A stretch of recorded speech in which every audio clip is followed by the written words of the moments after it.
cirugía laparoscópica avanzada, entrenamiento con imanes en Argentina, y el doctor es muy entusiasta en los temas de pared abdominal.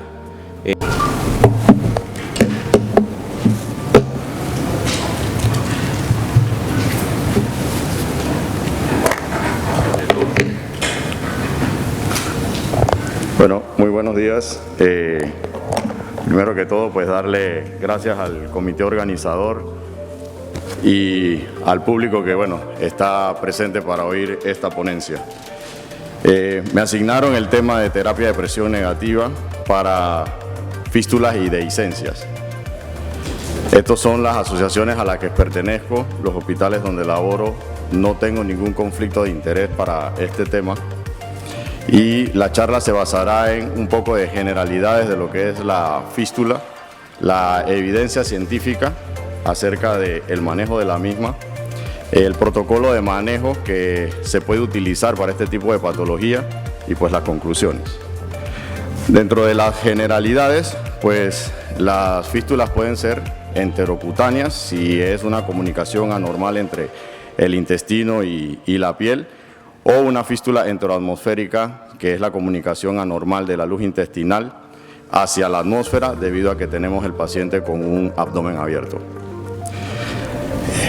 Es la complicación más temida posoperatoria para cualquier cirujano, que conlleva una elevada morbimortalidad, y el manejo para este tipo de patologías es raro para el cirujano, un reto para el cirujano, y requiere de un alto consumo tanto económico como de recursos humanos y una prolongada estancia hospitalaria.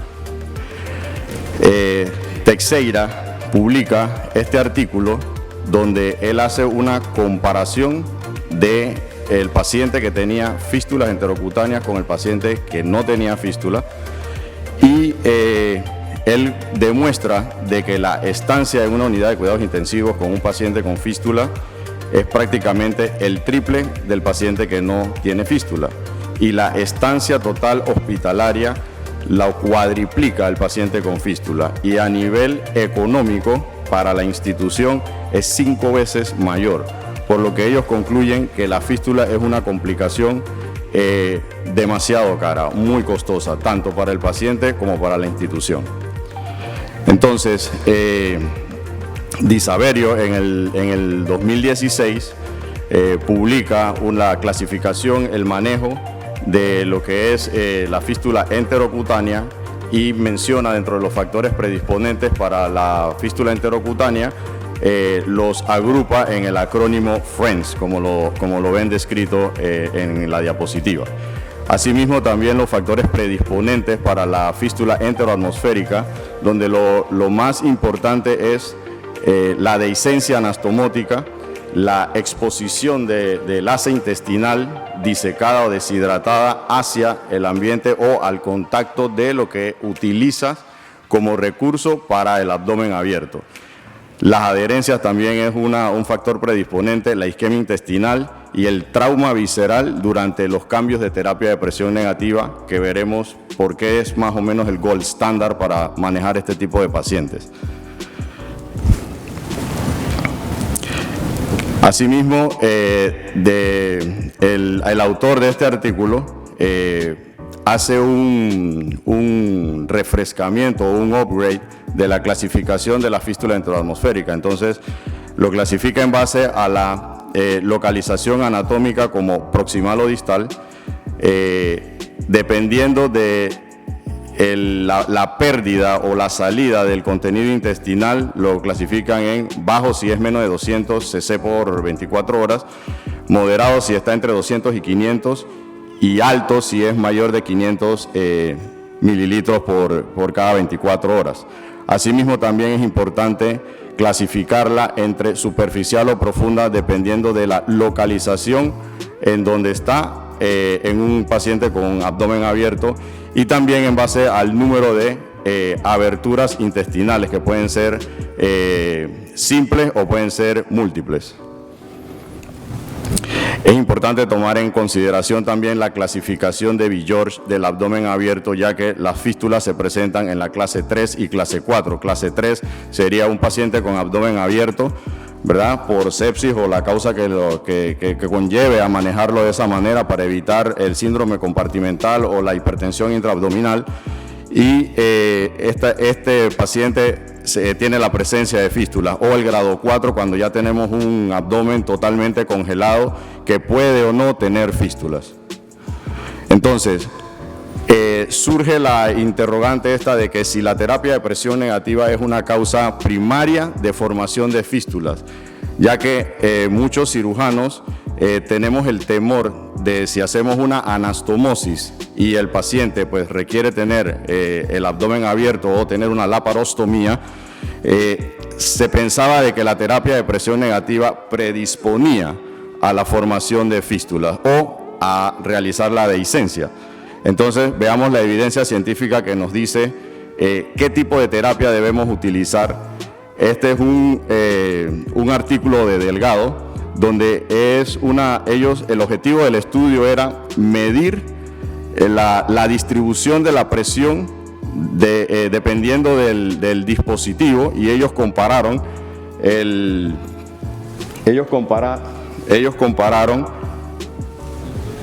los 3 sistemas disponibles en ese momento o los más utilizados, entre esos el Barker Vacuum Pack, que sería un VAC casero, lo que es el VAC convencional y lo que es la terapia Aptera.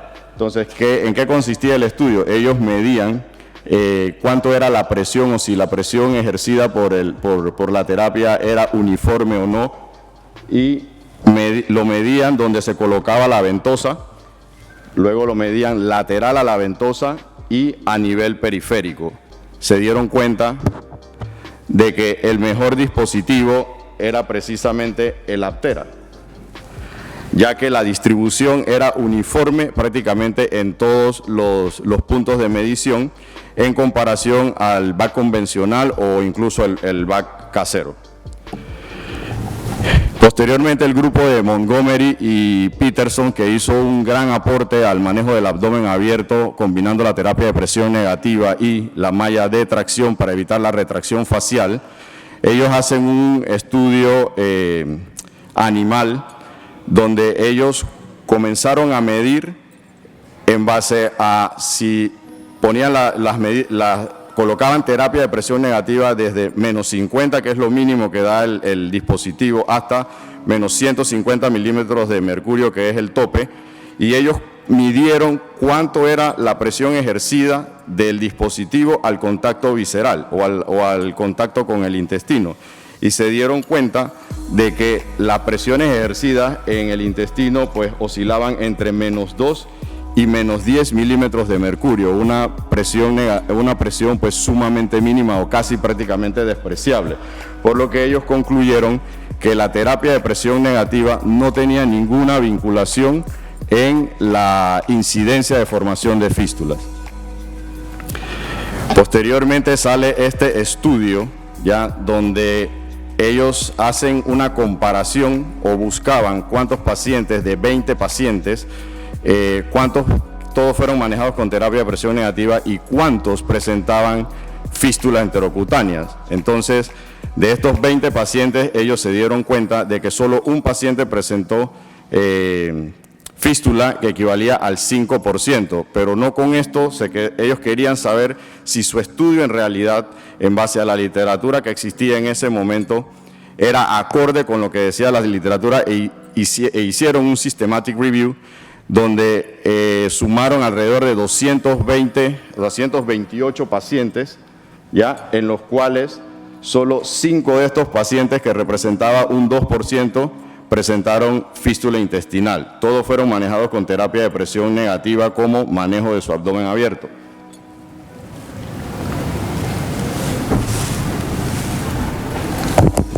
Posteriormente, Carlson, que es el que hace la serie más grande en ese momento, en esa publicación, hicieron un estudio prospectivo observacional de cohorte, donde sumaron 578 pacientes y de los 578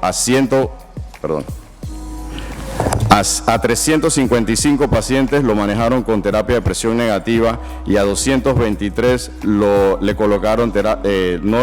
manejaron sin terapia de presión negativa, y ellos vieron cuál era la incidencia de fístula en estos pacientes. Entonces, hacer el pareo ya al azar en este estudio de cohorte, ellos se dieron cuenta de que los pacientes con terapia de presión negativa prácticamente tenían el mismo porcentaje de fístula que el paciente manejado sin terapia de presión negativa. E incluso ven que era incluso menor la incidencia de fístula en este tipo de pacientes, por lo que concluyen nuevamente de que la terapia de presión negativa no tiene ninguna injerencia en la incidencia de fístulas.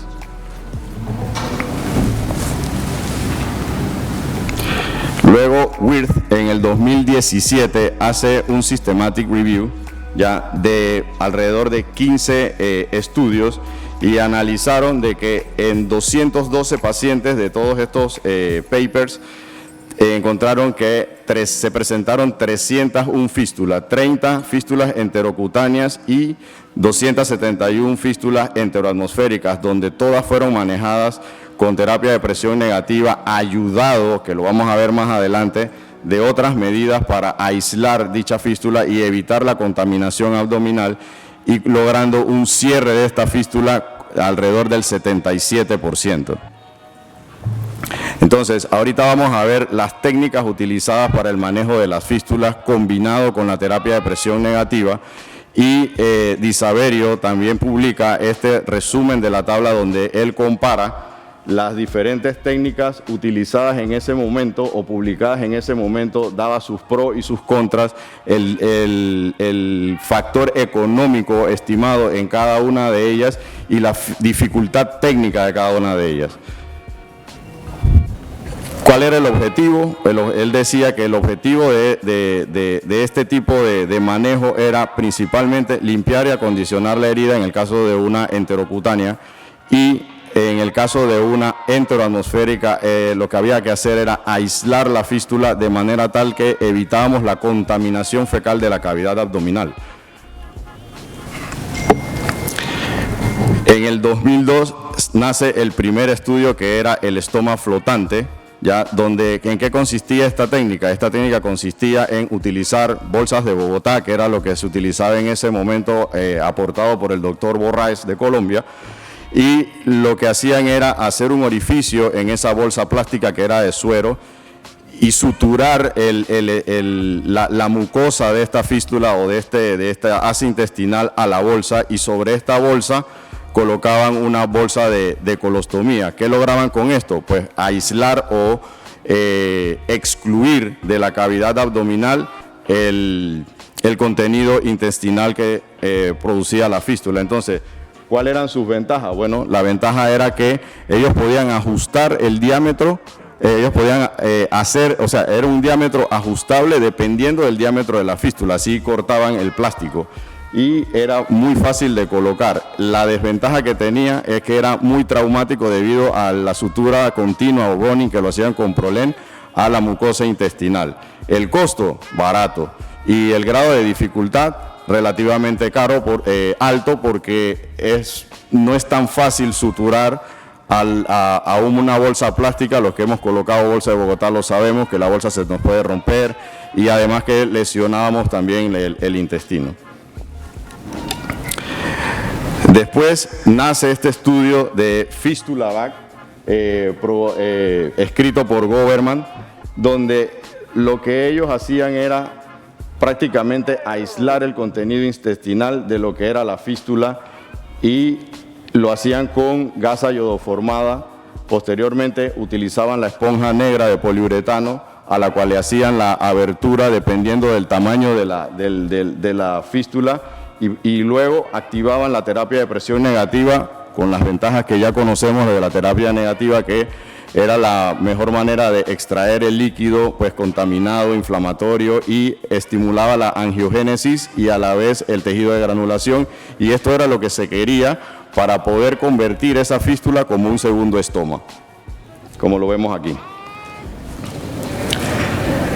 Luego nace este estudio en el 2008, que era colocarle una sonda Foley o una sonda de Malekot dentro de la boca del intestino.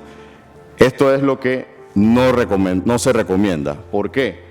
La desventaja de esto, a pesar de ser sumamente fácil, porque es simplemente introducir la sonda y luego aislar el bloque intestinal, colocar la terapia de presión negativa, esa presión ejercida tanto por la sonda Malekot o por el balón en una sonda vesical, lo que hacía era aumentar el diámetro de la fístula, y eso iba a ser peor porque era un diámetro más grande, no iba a cerrar de manera espontánea, con seguridad iba a requerir un manejo quirúrgico y el manejo iba a ser más difícil. El costo relativamente un costo moderado, y el riesgo de dificultad técnica pues muy bajo. Posteriormente Leighton publica su técnica, que era colocar un biberón en la base de la fístula o en la boca de la fístula. Entonces aquí colocaba el biberón, luego cortaban la parte distal del biberón, colocaban una sonda, ya sea Foley o Malekot, ya para poder hacer el aislamiento del contenido intestinal. Ellos, para hacer el vacío y la protección a la misma boca intestinal, le colocaban una pasta de colostomía. Posteriormente colocaban la gasa invaselinada para aislar el poliuretano del asa intestinal y no ser predisponente a una erosión del asa intestinal. Activaban la presión negativa, y aquí estaba la manera como ellos aislaban el contenido intestinal de la cavidad abdominal. ¿Cuál era la ventaja? Que podías aplicarlo en cualquier tipo de fístula y podías aplicarlo incluso en fístulas múltiples. O sea, tú colocabas 3, 4, 5, dependiendo de las bocas que necesitaban los biberones. Era fácil de hacer. El problema era de que la tetilla esta el biberón, en la manipulación del cuidado pues de enfermería, se podía mover, y entonces había que repetirlo todo, ¿no? Y tenía un grado de dificultad pues muy bajo. Después viene este alemán en el 2011 y lanza lo que era el Fistula Adapter, que era un cilindro rodeado de unos aros de silicón. Ya, aquí vemos las medidas. Este cilindro era mucho más rígido, esto era maleable. Lo que hacían era que colocaban gasas envaselinadas para aislar el bloque intestinal, luego a la esponja de poliuretano le hacían el orificio para que pasara el adaptador, y posterior a esto activaban la terapia y colocaban la bolsa de ileostomía para poder derivar el contenido intestinal y poder manejar este abdomen séptico. Luego viene este autor en el 2013, Rekstad, y publica lo que es la chimenea BAC. ¿Qué consistía esta técnica? Una vez identificado el orificio o la boquita intestinal, ellos construían una chimenea con esponja blanca de BAC, y en el centro colocaban este tubito, ya para evitar que cuando conectaran la terapia de presión negativa no se colapsara la esponja, y a través de cuando se colapsa la esponja, a través de este tubo era que derivaban o aislaban el contenido intestinal. ¿Cuál era la ventaja de esto? Que como la esponja se colapsaba y todo, tú lo podías combinar con la malla de tracción proporcionada en ese entonces por Ulf Peterson de Suecia. Y aquí vemos una secuencia en su estudio de cómo se comportaba esta técnica. Aquí veíamos lo que les expliqué anteriormente, cómo construir la chimenea. Colocaban la terapia de presión negativa directo a esto para que, con el objetivo de tratar de colapsar dicha fístula, ¿ya? Y así se iba haciendo, hacían esos cambios cada 48 a 72 horas, que es cuando la terapia de presión negativa recomiendan que se debe hacer los cambios. 48 horas si es un abdomen muy contaminado, 72 horas si lo tenemos controlado, eso es lo que dicen las guías internacionales, y hasta llevarlo a un estoma. ¿sí? Ese era el objetivo del manejo de esta técnica. Posteriormente nace lo que es el Fistula Solution. Ya, este es un video que muy amablemente me facilitó el doctor Mauricio Basto de Colombia, de la clínica El Country. Este dispositivo nosotros no lo tenemos aquí en Panamá todavía, pero tiene la ventaja de que esa barra de silicona que vemos aquí se puede adaptar al tamaño del abdomen que está expuesto y puede ser utilizado tanto en fístulas sencillas como en múltiples, son 2 o 3, eso es lo que hacen. Entonces el polvito era para poder hacer un mejor aislamiento, luego colocaban la pasta de colostomía y una vez colocado el Fistula Solution comenzaban a rellenar los espacios con esponja de poliuretano, blanca porque obviamente está expuesto el bloque intestinal. Y con esto, posteriormente, una vez colocado y garantizado el sello, colocaban los drapes para activar lo que era la terapia de presión negativa. Y aquí vemos la evolución de cuando empezaban, cómo continuó y hasta dónde lo llevaron. O sea, esto es lo que se quiere en este tipo de manejo, convertir esa fístula intestinal profunda en un estoma, como si se manejara una ileostomía. Obviamente esto es un manejo que requiere, es un manejo multidisciplinario que requiere un equipo especializado, equipo con experiencia, va de la mano del nutricionista, del intensivista. Hay que tratar de disminuir el gasto con derivados de la somatostatina o el octreotide. Hay que nutrir al paciente, nutrición parenteral total y prepararlo, sacarlo de la etapa crítica para prepararlo a un cierre definitivo que se requerirá hacerlo en un periodo de 6 a 12 meses una vez el paciente esté estable. Esto es otra técnica que se llama el condón de Rivera. Él hizo una publicación en el 2017 de su experiencia manejando este tipo de pacientes con esta técnica por 10 años. ¿Ya? Entonces, estos son unas fotos de cortesía del doctor Andrés Hansen de Colombia también. Entonces vemos que la técnica consistía en, una vez detectadas las fístulas, era poner un condón sobre el otro y suturar la base de ese preservativo a la boca del intestino abierto. Posterior a eso colocaban la esponja de poliuretano blanca para estimular la granulación y con esto aislaban el contenido intestinal de la cavidad abdominal. Y aquí vemos cómo lo van llevando, ya esto va cerrando, se coloca también una esponja de plata o una esponja negra, esponja de plata para ayudarnos a la contaminación y estimular el tejido de granulación. Aquí se ve cómo ya le colocan la bolsa de ileostomía para derivar ese contenido intestinal. Y aquí vemos cómo ellos van logrando, o cómo con la técnica se va logrando que prácticamente el estómago quede totalmente aislado y se comporte como una ileostomía o colostomía, como se ve aquí. Posterior a esto, cuando el paciente ya mejora, sale de la etapa crítica, está nutrido y todo lo demás, entonces se decide pues hacer lo que es la reparación definitiva, que es resecar el bloque primero hay que tratar de liberar toda esa asa intestinal para poder saber uno qué va a resecar. Una vez determinado se reseca, aquí se hace la anastomosis y ahí mismo, en base a la colocación de malla de tracción junto con la terapia de presión negativa, ustedes ven que aquí no hay retracción facial. Por ende, pueden hacer un reparo ya definitivo de la pared abdominal y en realidad eso es lo que se quiere.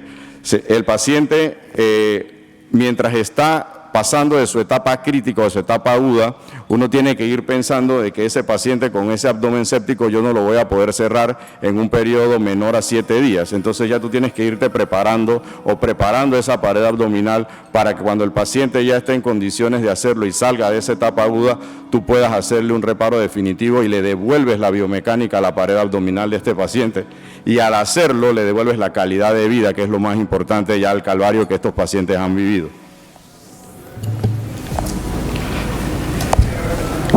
Asimismo, Di Saverio en ese artículo, él hace este flujograma que me pareció interesante.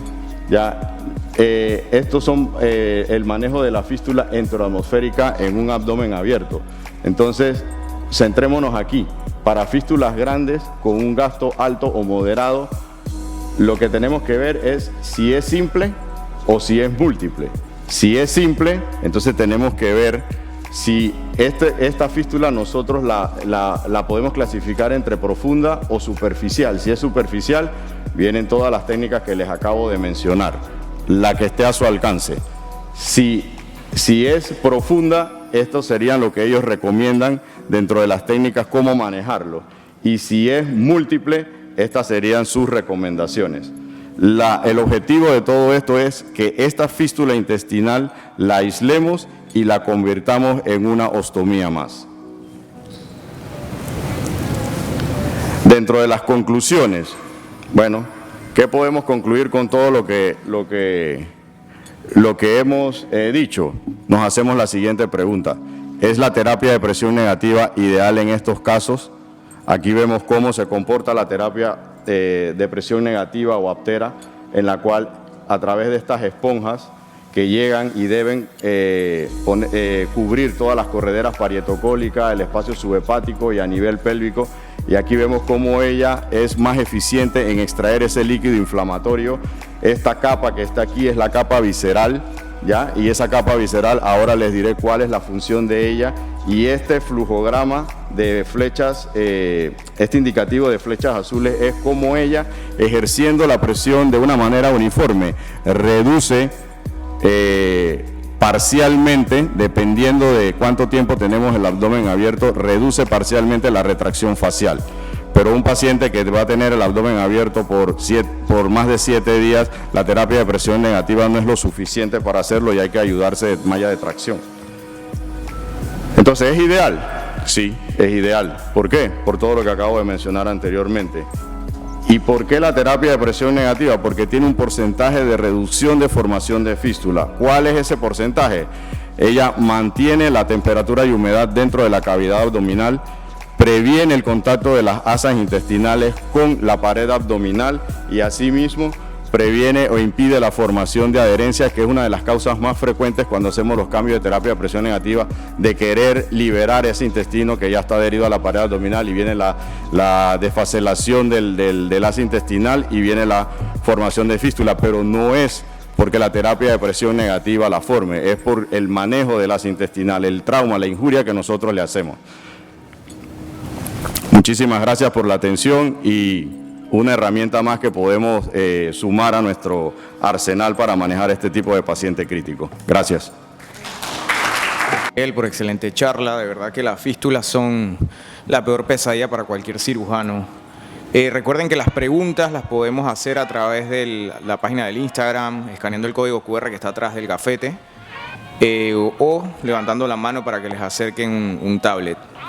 Continuando el tema de las fístulas, como bien dijo Miguel, es importante la nutrición de estos pacientes, qué se les va a nutrir, según las guías. Para esto vamos a tener al doctor Jimmy Morán. El doctor Jimmy Morán es médico cirujano, laparoscopista avanzado, especialista en nutrición clínica. Tiene una especialidad en cirugía general y laparoscópica en el Hospital Militar Central y especialidad en nutrición clínica del Instituto Tecnológico de Santo Domingo.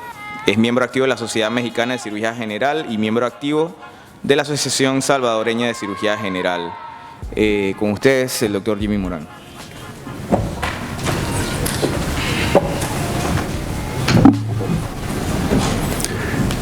Buenos días. Antes que nada quiero agradecer la invitación por parte del comité organizador. Un agradecimiento bien oportuno y al doctor Rodríguez también por la oportunidad. Muy contento de estar acá. En aras del tiempo vamos a dar inicio a la charla. Siguiente. Bueno, no tengo ningún conflicto de interés en cuanto al desarrollo del tema. De manera descriptiva vamos a tratar de resumir lo que son las nuevas guías ESPE en cuanto a la participación en la nutrición del paciente quirúrgico. Y vamos a ir haciendo en el desarrollo una analogía con las conductas de soporte nutricional con las que contamos algunas poblaciones centroamericanas, una analogía con terapéuticas nutricionales en la población latinoamericana, también hospitales de México y algunos reportes de casos con analogías en el área de Sudamérica. Más que todo, el tema o el énfasis de dar un soporte nutricional o de seguir una guía de recomendación de nutrición en el paciente quirúrgico es el hacer conciencia sobre la necesidad de un manejo integral. Con esto, el soporte nutricional se vuelve un punto clave dentro de los pilares y esto está apoyado por la Sociedad Europea de Nutrición y Metabolismo. Estas guías surgen por el año pasado, el 25 de febrero, fueron aceptadas ya un mes después y se recopilan 37 recomendaciones basadas en diferentes métodos de análisis. ¿Cuáles son algunos puntos claves a tratar de entender? El parámetro original sobre querer sostener la alimentación oral temprana como el modo preferible de nutrición en el paciente quirúrgico. Sobre cualquier tratamiento nutricional pesa más el riesgo de infranutrir al paciente en el posquirúrgico más que cualquier terapia de soporte nutricional que nosotros demos al paciente. Y contemplar que la nutrición enteral trófica o precoz es especialmente relevante, sobre todo aquellos pacientes quirúrgicos que tienen riesgos nutricionales, especialmente o con especial enfoque aquellos pacientes con cirugía gastrointestinal alta. El objetivo también es dar una asociación con el protocolo de Enhanced Recovery After Surgery y recordemos de que dentro de este contexto es necesario considerar las necesidades nutricionales especiales de los pacientes sometidos a cirugías mayores y de aquellos que desarrollan complicaciones graves a pesar de la mejor atención perioperatoria. ¿Cuáles son los aspectos importantes a considerar en la terapia de soporte nutricional? Entendámosla como un pilar dentro del manejo integral para el paciente. La integración del pilar nutricional debe ser obligatoria para tener una mejor evolución o una mejor recuperación en el posquirúrgico del paciente. Que pretendamos no tener al paciente con largos periodos de ayuno. Muchas veces las prácticas nos vuelven un poco míticos en cuanto a, y esto déjeme decirle que sucede en mi país, porque nos vuelve un poco míticos en cuanto a querer instaurar el menor tiempo de ayuno posible en el paciente y asimismo en querer restablecer la alimentación oral precoz en la recuperación postoperatoria, sobre todo cuando son pacientes que claramente tienen la voluntad o la posibilidad de alimentarse por vía oral. El inicio de la terapia nutricional también debe ser lo más precoz o inmediatamente posible según las recomendaciones del riesgo nutricional o si estamos en presencia de un paciente ya en desnutrición. Y el control metabólico, sobre todo en aquellas disregulaciones previsibles como las hiperglicemias, que son las que más se asocian a las terapias nutricionales especializadas como la nutrición parenteral. Asimismo, tenemos que saber reducir los factores catabólicos que vayan a redundar en una pérdida de masa o una proteólisis por catabolismo muscular y minimizar el tiempo del uso de agentes paralíticos con la movilización temprana también, que establece una función muscular restablecida rápidamente. Como principio metabólico, ESPEN nos dice que también hay una asociación fuerte dentro del tema de la prehabilitación trimodal. A esto considera la terapia nutricional junto a la reducción del estrés psicológico y la instauración de las prácticas o de ejercicio físico con aquellas incidencias de menos complicaciones en los grupos, sobre todo de edad alta o geriátricos, y con alto riesgo según la clasificación de la Sociedad Americana de Anestesiología para los riesgos 3 y 4. Algunos metaanálisis demostraron tener algún efecto de reducción en los índices de complicaciones postoperatorias, sobre todo en la cirugía abdominal mayor.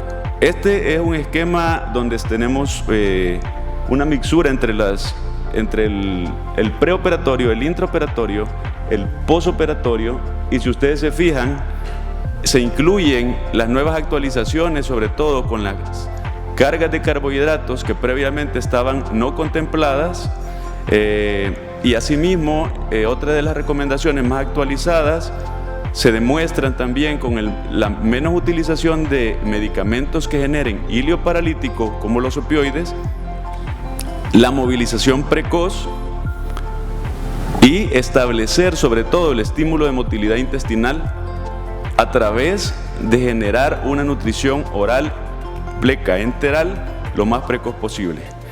Estas guías van a estar establecidas a partir de estos niveles de recomendaciones de evidencia.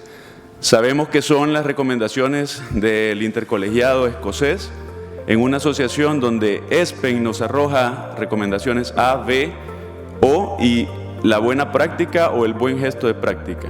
Siendo los primeros, recomendaciones que ya sabemos, están considerados en metaanálisis de muy alta calidad, estudios cortes de alta calidad en la clase B, y en el caso de los reportes de casos o estudios no analíticos en la clase O y la buena práctica. La evidencia de la terapia nutricional obviamente tiene que estar dada en cuanto a ciertos parámetros. Algunos de estos parámetros claros son la sarcopenia y la malnutrición. Se ha dilucidado de que parte de la terapia nutricional como parte del preoperatorio trimodal en la prehabilitación se van a ver reflejados en la reducción del índice de sarcopenia.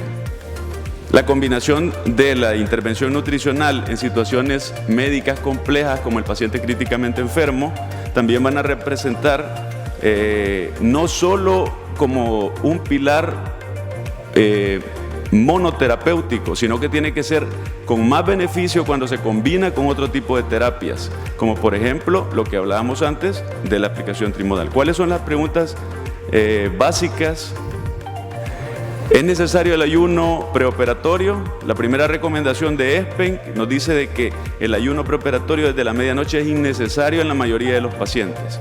Así, los pacientes que son sometidos a cirugía pueden recibir líquidos claros hasta 2 horas antes de la anestesia, dejando la ingesta de sólidos hasta 6 horas antes de la anestesia. Esto es una recomendación grado A con un fuerte consenso de acuerdo, con excepción de aquellos pacientes que tengan especial riesgo.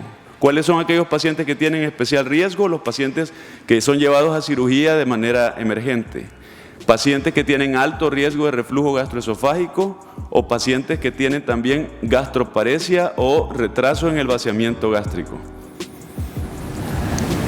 Es el control preoperatorio metabólico efectivo, la preparación preoperatoria ante el uso de la carga de carbohidratos. Esta es la segunda recomendación que nos dice ESPEN en cuanto a la finalidad para reducir el disconfort ligado al postoperatorio. Es por ello que hasta 2 horas antes de la cirugía se recomienda que pueden ser administrados una carga de carbohidratos con una recomendación B y deben ser considerados en el preoperatorio, sobre todo de los pacientes sometidos a cirugía mayor.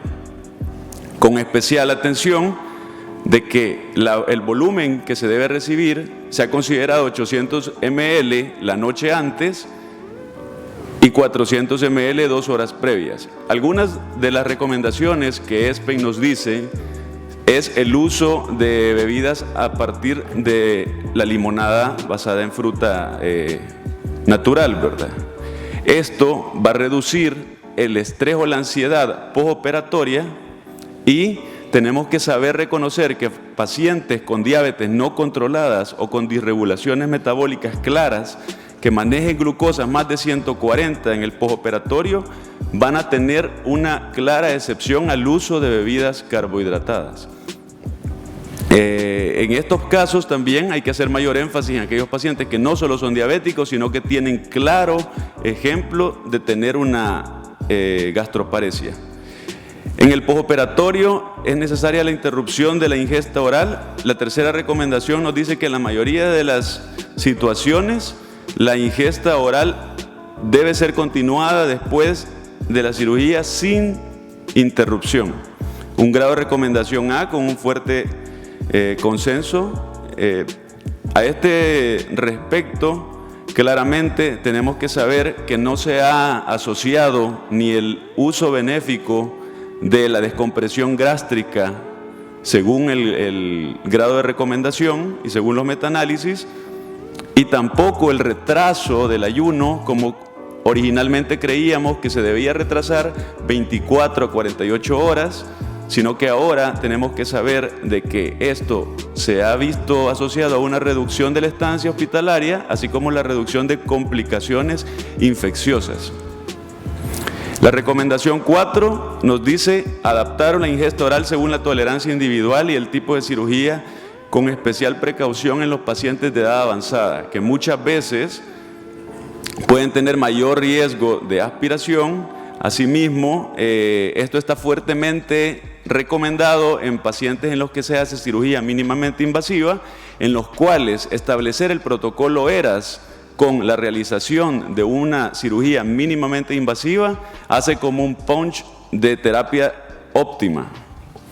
La recomendación 5 nos dice que la ingesta oral, incluidos los líquidos claros, se iniciarán a las pocas horas de la cirugía en la mayoría de los pacientes, no debiendo retrasar la ingesta oral de esto. Esto es inclusive, y se ha estudiado según los estudios de Cochrane, en anastomosis colorectales.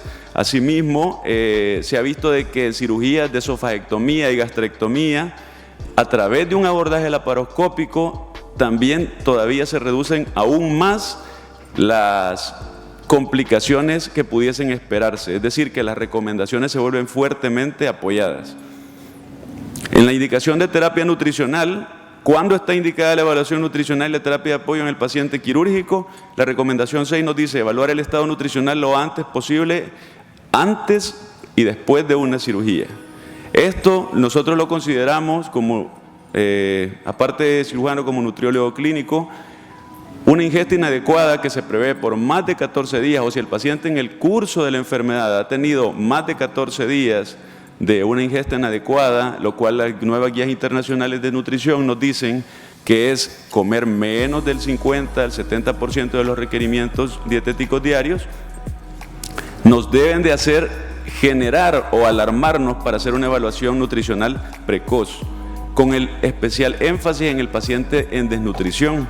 Esto quiere decir que los pacientes desnutridos se van a ver en un alto porcentaje más beneficiados que aquellos que se encuentren nada más en un riesgo nutricional bajo. Y se ha asociado fuertemente a la reducción de la mortalidad, así como a los costos y la estancia hospitalaria, el instaurar la nutrición oral precoz. El instaurar la evaluación nutricional precoz. La recomendación 7 nos dice que en la terapia de apoyo nutricional perioperatorio debe estar indicada en pacientes con desnutrición, aquellos que estén en riesgo nutricional, y en el perioperatorio también debe iniciarse si se prevé que un paciente no va a comer por 5 días después del postoperatorio, es decir, en el postoperatorio. La ingesta oral, y que no puedan mantener por encima de estos 50% de los requerimientos dietéticos diarios por más de 7 días. Y preferiblemente siempre va a ser el acápite a tomar en cuenta la vía de mantener una nutrición enteral a través de suplementos nutricionales orales o la alimentación por sonda sin demora alguna. En esta recomendación nos dicen que los requerimientos y nutrientes no deben satisfacerse con la ingesta oral, que no pueden satisfacerse por ingesta oral, cuando son menos la ingesta del 50% de los requerimientos calóricos durante más de 7 días. Se debe hacer una combinación de una terapia de soporte nutricional especializado en sus dos contenidos, la nutrición enteral como la nutrición parenteral. Y esto lo apoya la buena práctica o el buen gesto terapéutico. La nutrición parenteral se administra lo antes posible si la terapia nutricional va a estar indicada y existe una contraindicación clara para dar nutrición enteral. En la recomendación 9, para la administración de terapia nutricional parenteral, se debe preferir un todo en uno o un 3 en 1, es decir, que los 3 macronutrientes tienen que ser de preferencia administrados en una sola bolsa, que es lo que nosotros pues contamos para dar al paciente terapia nutricional, con la reducción del uso de los módulos separados para administración de nutrición parenteral. Esto se ha visto ligado obviamente a mayor incidencia de infecciones y septicemias en el postoperatorio. La recomendación 10 nos dice que los procedimientos operativos estandarizados para el apoyo nutricional deben garantizarse, es decir, no pueden hacerse cosas que no estén contenidos dentro de protocolos estandarizados, y esto por un grave fuerte consenso, una recomendación de la buena práctica. A este respecto, ESPEN, en la nueva actualización de la guía de nutrición clínica, nos arroja este flujograma en cuanto a la atención nutricional y en cuanto al manejo del paciente en el peri, en el trans y en el postoperatorio. Y si ustedes se fijan, como vamos a ver posteriormente en cada una de las recomendaciones, hay mucho énfasis en cuanto a las directrices, en cuanto al garantizar la ingesta oral lo más precozmente, y si no es posible la ingesta oral, garantizar durante el transoperatorio la colocación, por ejemplo, de sondas nasoyeyunales que independientemente de la cirugía nos puedan dar a nosotros una garantía nutricional de poder tener una vía enteral. ¿Hay alguna indicación para uso de glutamina? La recomendación 11 nos dice que en pacientes que no pueden ser alimentados adecuadamente por vía enteral, por lo tanto van a requerir nutrición parenteral exclusiva, con una recomendación o en consenso del 76% de acuerdo. Esto quiere decir que la glutamina es preferiblemente para terapia nutricional parenteral. Sin embargo, ¿existe alguna evidencia en cuanto al uso de la arginina como parte de la terapia nutricional especializada? No hay una clara recomendación según la guía ESPEN como monosuplemento o alguna dieta enriquecida en arginina. Inclusive estos estudios se realizaron con dosis de 6.25 a 18.7 gramos y los metaanálisis se hicieron 6 estudios con 397 pacientes, lo cual fue muy insuficiente para apoyar el uso de la arginina en nutrición parenteral o nutrición enteral.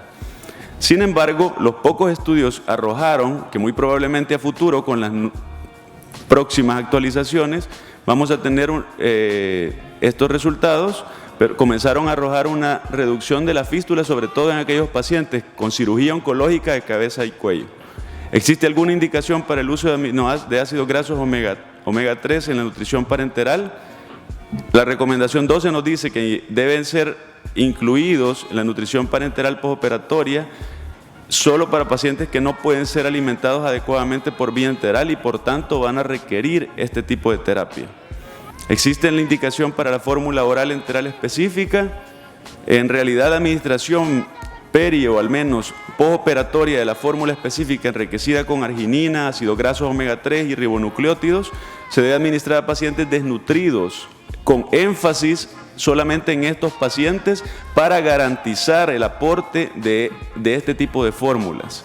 En los pacientes que representan, tal como vimos en el flujograma, bajo riesgo nutricional, no está recomendado con un fuerte consenso el uso de estas fórmulas. En cuanto a la terapia nutricional en el postoperatorio, ¿qué pacientes se van a beneficiar de la terapia nutricional?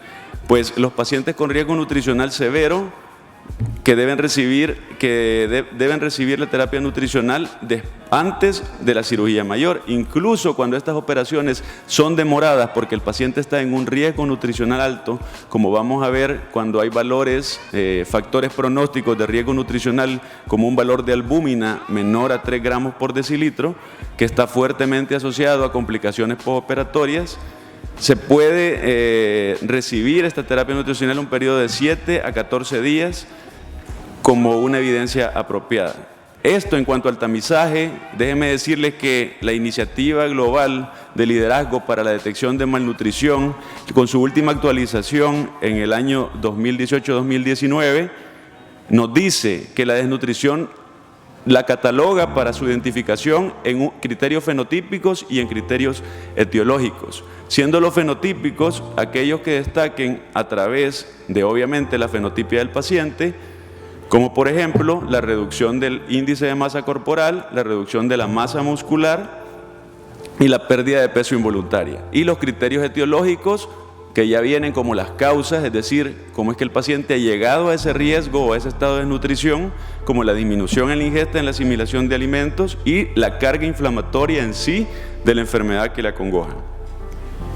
Si bien es cierto que tenemos nuevas iniciativas para la detección de desnutrición o de riesgo nutricional de los pacientes, desde el año 2006 ESPEN definió que con solo uno de los criterios, por lo menos de la pérdida de peso de más del 10 al 15% dentro de los 6 meses previos al abordaje del paciente, el índice de masa corporal de menos de 18.5 kilogramos por metro cuadrado, una valoración global subjetiva con un grado C o un Nutritional Risk Screening mayor de 5, o como les mencionaba antes, la seroalbúmina menor de 3.0 gramos por decilitro, sobre todo si esta no está relacionada obviamente a un origen o una etiopatogenia hepatorrenal, deben ser considerados como factores de riesgo nutricional severo y por ende deben ser, si nosotros recordamos ante qué recomendación estamos, instaurada la terapia de soporte nutricional desde 7 a 14 días previo.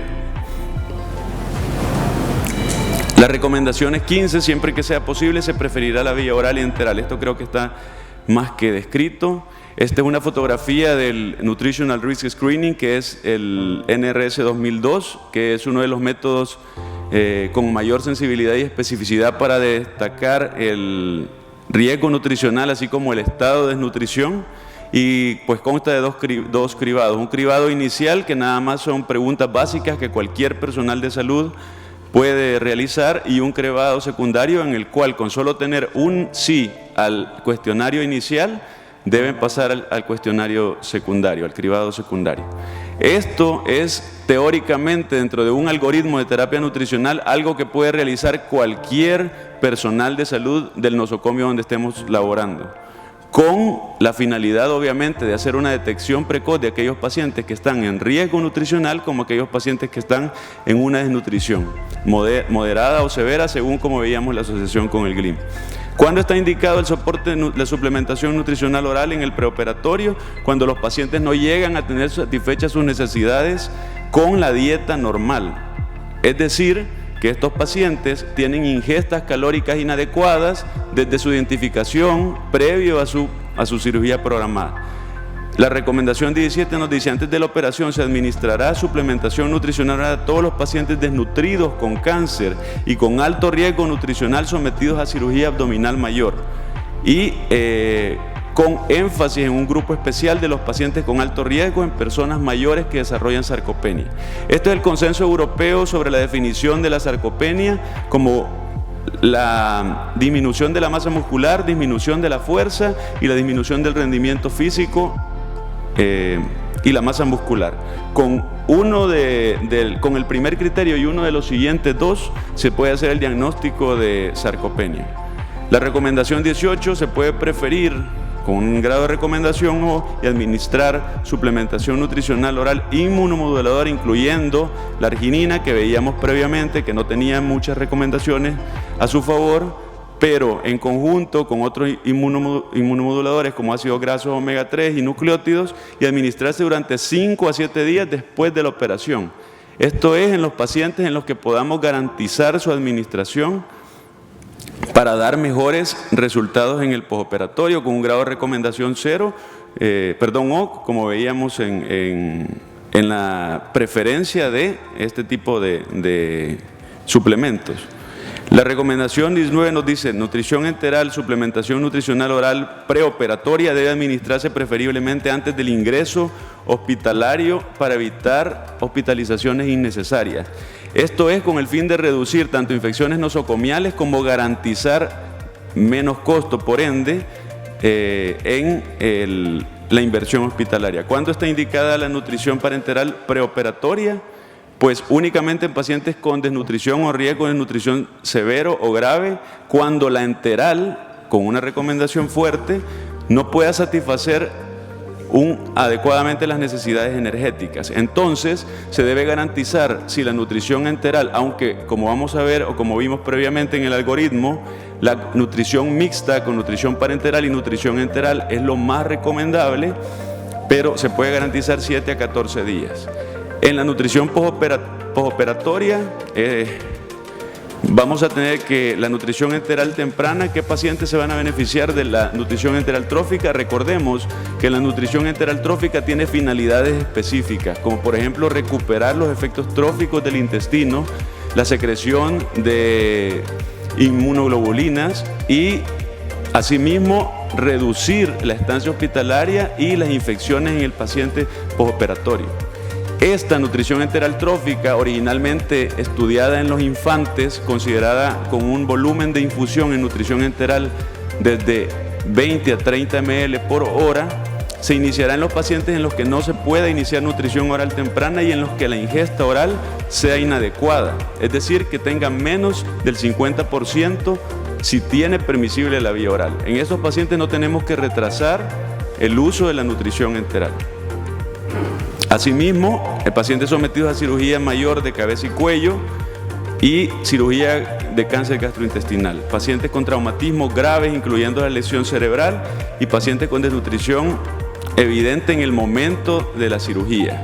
Esto es un grado de recomendación del 97% en acuerdo de consenso.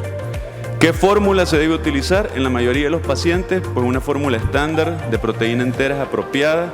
Por razones técnicas, con la precipitación del tubo y el riesgo de infección, no se debe recomendar el uso de fórmulas artesanales o caseras. Y pues esto también es una recomendación, el 97% de acuerdo en cuanto a la buena práctica.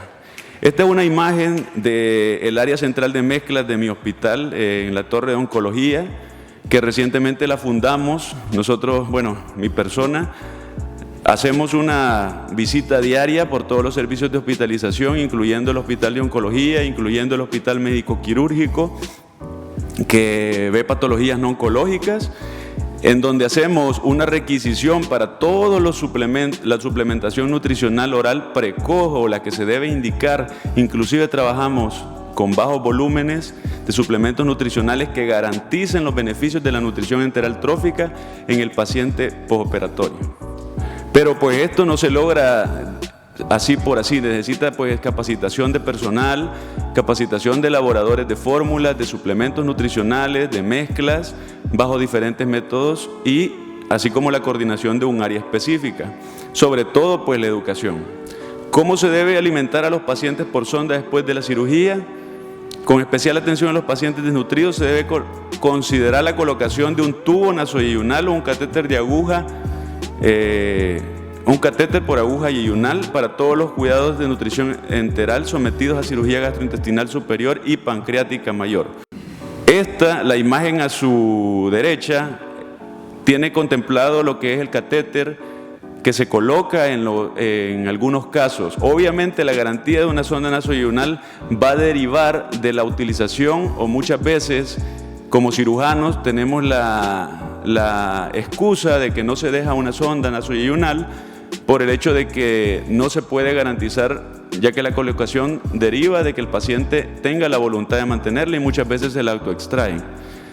Sin embargo, no se mostró una mayor incidencia de complicaciones ni infecciosas ni mecánicas en cuanto a los cuidados per se del catéter por aguja yeyunal instaurado por vía percutánea. Recomendación 24 nos dice: la nutrición enteral se iniciará dentro de las 24 horas posteriores a la cirugía, con un grado de recomendación A y un fuerte consenso del 91%. Pues la recomendación 25 nos dice: se recomienda iniciar la nutrición enteral con cifras bajas. Esto va un poco contradictorio a la definición en sí de la nutrición enteral trófica. Sin embargo, los estudios muestran de que el alcance de las metas calóricas que tengamos con los pacientes a través de la nutrición enteral deben ser individualizados y deben ser específicamente categorizados en volúmenes que nos ayuden a bajar los índices de riesgo de aspiraciones y sobre todo en volúmenes que nos permitan llegar a metas reales en aproximadamente 5 a 7 días. Sin embargo, hay un consenso y una extrapolación a las recomendaciones americanas en cuanto a lograr la meta calórica en un menor tiempo. La recomendación 26 nos dice, si es necesaria la nutrición enteral a largo plazo, es decir, por más de 4 semanas, por ejemplo, en lesiones graves de cabeza, se recomienda entonces la colocación de un tubo percutáneo como una gastrostomía endoscópica, con una recomendación de la buena práctica, un fuerte consenso, un 94%.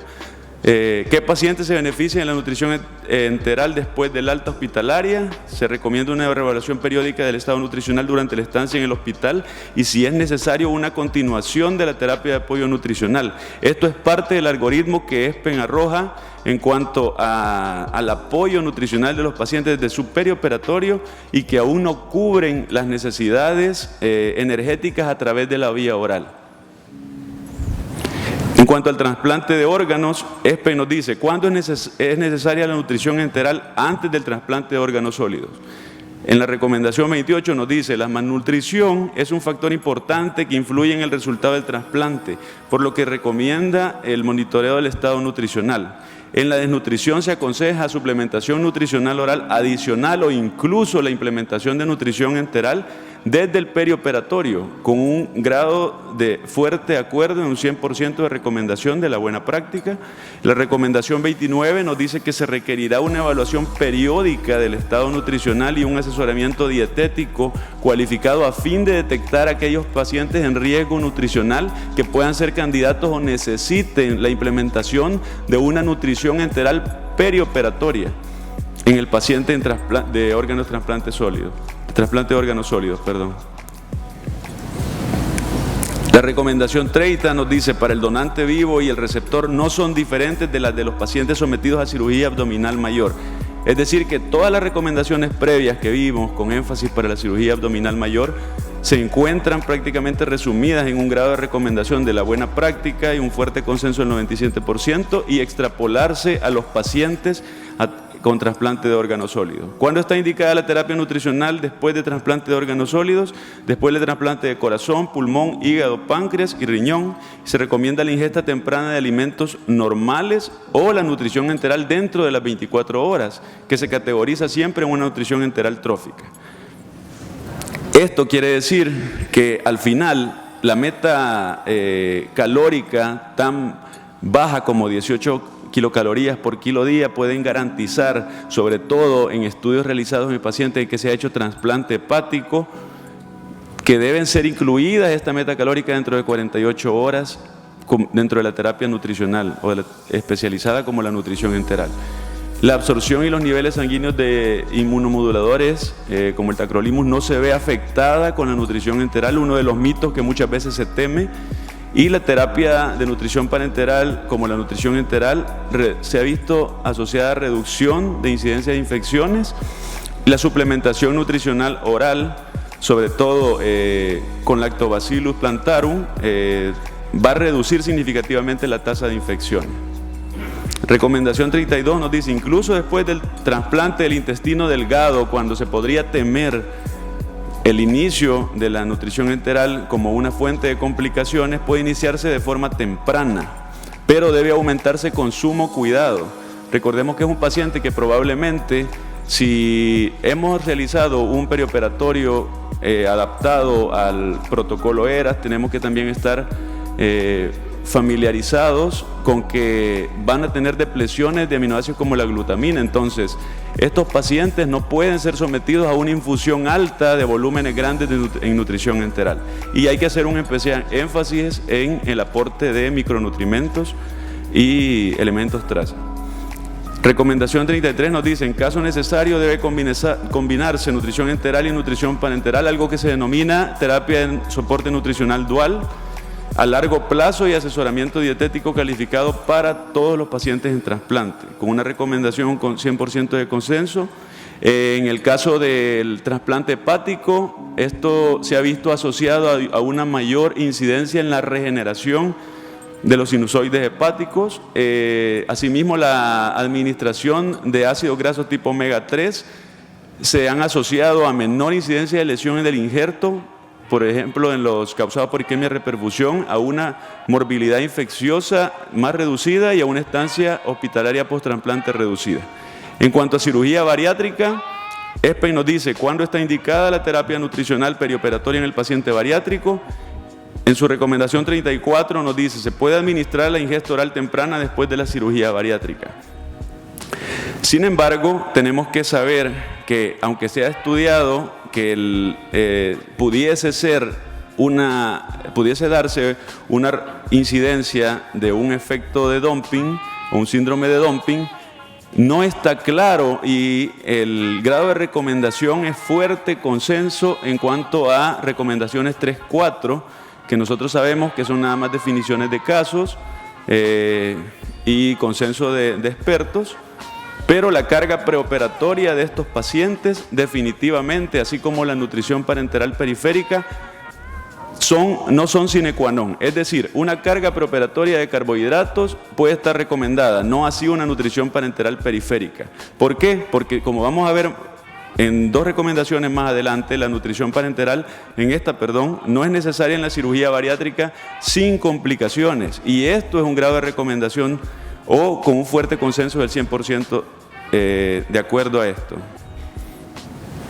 En la recomendación 36 nos dice, en caso de una complicación importante con relaparotomía, se puede considerar el uso de un tubo nasoyunal y ionostomía por aguja catéter. Esto en especial énfasis en los pacientes obesos, es decir, sabemos que estos pacientes obviamente tienen alto índice de masa corporal, pero debe de ser sopesado y el hecho de que tengan ese estatus metabólico de un estado de obesidad va a considerar de que se prefiera mejor el tubo nasoyunal sobre la permanencia de la aguja de ionostomía por catéter. Y la recomendación 37, las recomendaciones adicionales no son diferentes de los pacientes sometidos a la cirugía abdominal mayor en cuanto a las demás recomendaciones en instauración, en evaluación nutricional, con un grado de recomendación o un fuerte consenso, un 94%. Todo lo que inviertas en nutrición te ahorrarás en medicina, lo dijo Carmel Vilanova, los dejo con una imagen de una de las playas más hermosas de mi país y con mis datos. Vamos a pasar, creo que en áreas del tiempo, al segundo tema del área de nutrición.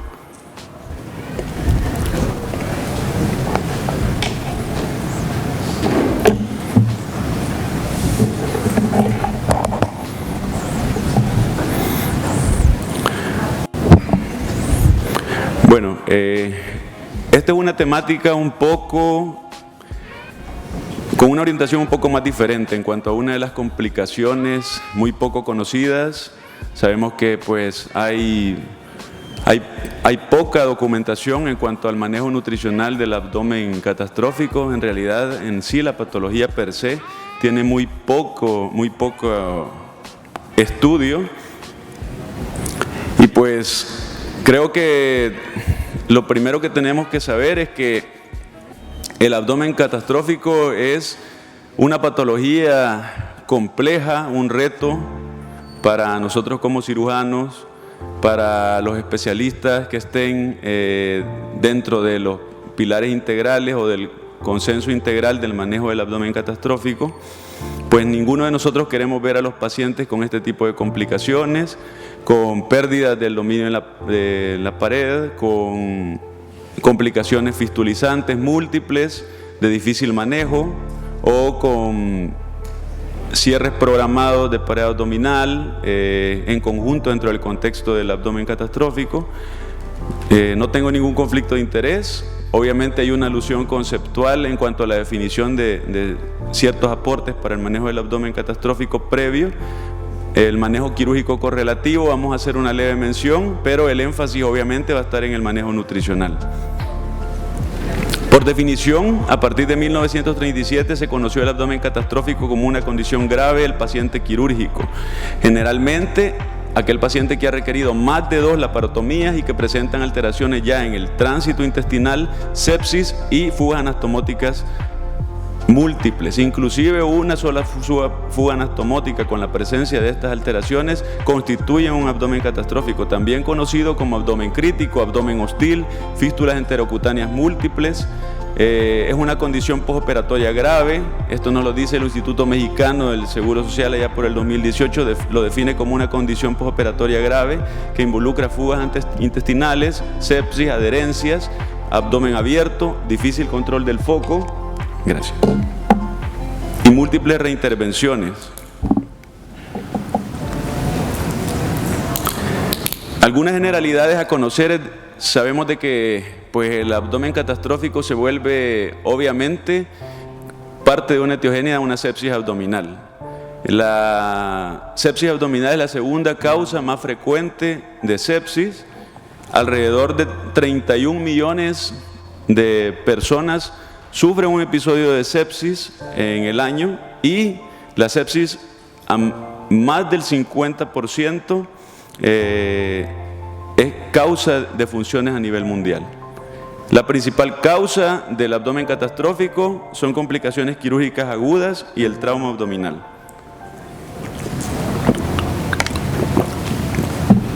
Su frecuencia, obviamente quizás por la falta de documentación, y esto lo digo por experiencia personal en mi país, y a veces tenemos pacientes que se encuentran en un estatus de un abdomen catastrófico y difícilmente lo documentamos.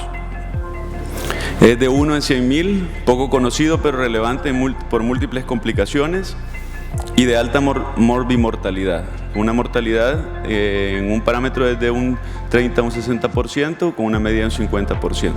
Representa un complejo reto porque tiene secuelas previsibles, psicológicas y médicas para el paciente, y exige una intervención integral, es decir, multidisciplinaria, donde cada uno va a jugar un papel importante dentro de los pilares de manejo.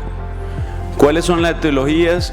Algunas patologías graves que pues al final se pueden generar con síndromes compartimentales agudos a nivel abdominal, urgencias quirúrgicas, como por ejemplo en un trauma abdominal, lesiones gastrointestinales como origen de una sepsis abdominal, tan simples como una diverticulitis, como vamos a ver en los estudios de casos, una apendicitis. Pero al final lo importante es de que en la confluencia de estos tres parámetros se encuentra la etiología del abdomen catastrófico. La Sociedad Peruana de Cirugía General aportó una serie de 6 pasos para el abordaje del abdomen catastrófico: un control del foco abdominal como parte del origen, un soporte nutricional y metabólico adecuado, el manejo del abdomen abierto, la terapia ostomal y periostomal, el diagnóstico y tratamiento de la patología intestinal y la cirugía de reconstrucción autóloga del tracto gastrointestinal o CRATI. Vamos a ver una serie de manejo de casos, siempre acá en la población latinoamericana. Este es un estudio descriptivo de una serie de 8 pacientes. Esto fue en la revista médica de la Sociedad de Cirujanos Generales del Perú.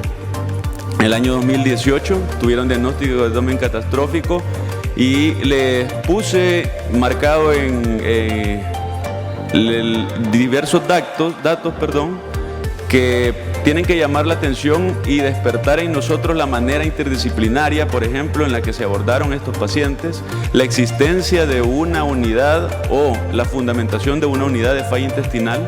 En este caso se realizó estos pacientes se abordaron en el Hospital Nacional Guillermo Almenara de Salud, y el enfoque multidisciplinario, intervenciones protocolizadas, que es parte también de lo que hemos venido hablando desde las primeras charlas, que debe hacerse una operativización en cuanto a intervenciones protocolizadas, sin olvidar el contexto clínico del paciente. Y estos protocolos obviamente fueron realizados por médicos especialistas en sus diferentes etapas. La conclusión del manejo de estos pacientes con abdomen catastrófico dijo que pese a la gravedad de las lesiones intestinales de alta demanda de recursos para la atención hospitalaria, así como la estancia prolongada del abordaje de estos pacientes complejos, fue posible gracias a la existencia de una unidad especializada llamada unidad de falla intestinal, y esto redujo pues la morbimortalidad de estos pacientes. Esto es un caso en un hospital Ecuador, paciente femenina, 81 años, que ingresó con múltiples antecedentes quirúrgicos, ingresada por un episodio de diverticulitis, para cuyo tratamiento obviamente fue una diverticulitis complicada. Se realizó sigmoidectomía más anastomosis terminal, La paciente permaneció estable con mejoría clínica, por lo que decide otorgar el alta. Después de 15 días de la cirugía, la paciente presenta cuadro clínico de distensión, dolor abdominal, realizan eco y encuentran una colección en la fosa ilíaca derecha, por lo cual hacen una reintervención para drenaje de líquido y una apendicitomía profiláctica. Después de 6 días de la segunda intervención, hubo empeoramiento del cuadro clínico, hubo una respuesta inflamatoria aguda, por lo que se realizó un eco abdominal que evidencia la presencia de oblitoma de gasas. Se programa una cirugía inmediata para su remoción. La paciente intervenida en múltiples ocasiones permanece hospitalizada durante 7 días con evolución desfavorable y el equipo médico decide realizar una nueva laparotomía. Se observa una obstrucción intestinal baja que compromete la vascularidad y se realiza una resección. Posteriormente la paciente tiene una evolución desfavorable, pasa nuevamente una laparotomía, se evidencia perforaciones y compromisos vasculares. A nivel del ilion terminal se realiza resección y segmento necrótico con posterior anastomosis. En el transquirúrgico se observó pérdida de dominio importante de licencia de la anastomosis, filtraciones y adherencias intestinales, indicaciones de abdomen abierto, por lo cual la paciente pues ya es transferida al Hospital Especialista Eugenio Espejo, al Servicio de Cirugía General, teniendo como posibles diagnósticos el abdomen catastrófico, las fístulas enterocutáneas de nutrición proteica y el foco de sepsis abdominal. Si se fijan, todo va haciendo un compendio de la definición que vimos al principio.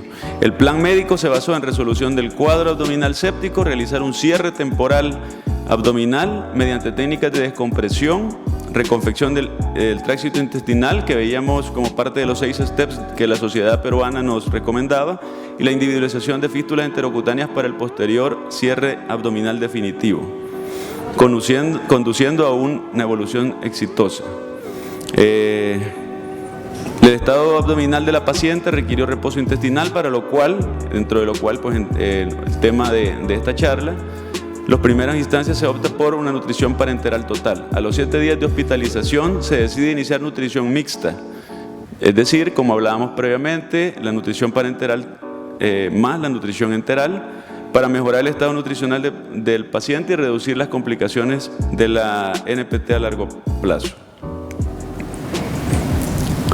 Después de un año de seguimiento, en diversos chequeos preoperatorios, los cuales fueron favorables para el cierre definitivo de la cavidad abdominal. En esta se termina haciendo una adherenciolísima resección del intestino delgado en bloque, que incluye una fístula enterocutánea e ileostomía en asa con anastomosis de intestino delgado laterolateral más reconstrucción de la pared abdominal.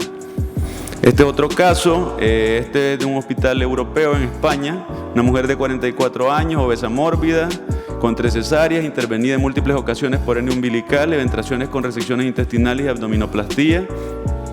El abdomen presentaba una eventración multisacular con pérdida de domicilio complicado. Había marcadores de reactante aguda, de patología aguda, un ácido láctico de 39, algo bien importante que después vamos a ver por qué, dentro de la fisiopatología nutricional del manejo del abdomen catastrófico, con resección de 2 tramos de intestino delgado de 70 centímetros de ilion medio y unos 50 centímetros de distal con sendas anastomosis. Se añadió una colectomía segmentaria de colon derecho con anastomosis colocólica ante las inestabilidades hemodinámicas de la paciente y la imposibilidad del cierre de la fascia, colocación de la malla, una Dynamesh Ipon intraperitoneal. Postoperatorio inmediato en UCI con fiebres mantenidas. El TAC descartó complicaciones, pero posteriormente a esta paciente se le encuentra que hay una colección cuyo aspirado tenía un aspecto intestinal. La paciente al final fue manejada con bolsa de Bogotá, pasó nuevamente a UCI. Tras el recambio de la bolsa de Bogotá, a las 48 horas se planteó la opción de aplicar terapia de presión negativa. Se planificó una eventración controlada ante la imposibilidad del cierre facial directo por un defecto de 40 a 45 centímetros. Tras 4 recambios de terapia de presión negativa con presiones ligeramente superiores a las recomendadas, se logró un cierre completo de la piel y alta de la paciente. Esta paciente pues genera la discusión en cuanto a la colocación de una malla intraperitoneal sin matriz suficiente para lograr una integración, la cual puede favorecer la aparición de fístulas. Obviamente pues no es el tema de dilucidar, pero sí es parte de la discusión de este caso.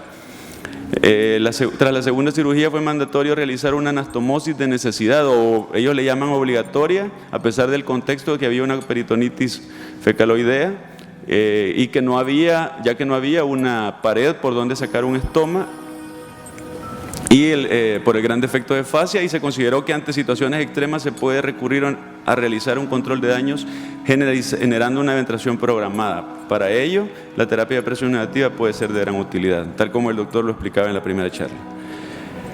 En cuanto a los estigmas del manejo del abdomen catastrófico, en la balanza a favor del paciente se encuentran pues el procurar la alta demanda de recursos. Sabemos de que al tratarse de una patología manejada integralmente con varios médicos o recursos médicos, dentro de los cuales se necesita un médico cirujano que lleve liderazgo con un buen conocimiento, bastante personal de salud en cuanto a cuantificar el personal que va a estar en contacto con el manejo del paciente, materiales e insumos y tiempo. ¿Qué en contra del paciente? Que no contáramos con todo esto, que no procurásemos con esto. ¿Cuál es el estatus metabólico nutricional de esta paciente? Con una respuesta de sepsis. Sabemos de que la sepsis se traduce en una exageración de la respuesta, sigue una secuencia después de la invasión del microorganismo, en este caso del foco séptico que ha sido abdominal. Este estímulo microbiano pues obviamente activa las primeras células a nivel de monocitos, madurando macrófagos, se da una reacción a nivel del endotelio vascular con miorrelajación, y tenemos también por eso a largo plazo una discapacidad del tono vasomotor. Esto se va a caracterizar también en un inicio como un síndrome de respuesta inflamatoria sistémica, cuyo foco inicial ha sido el abdominal.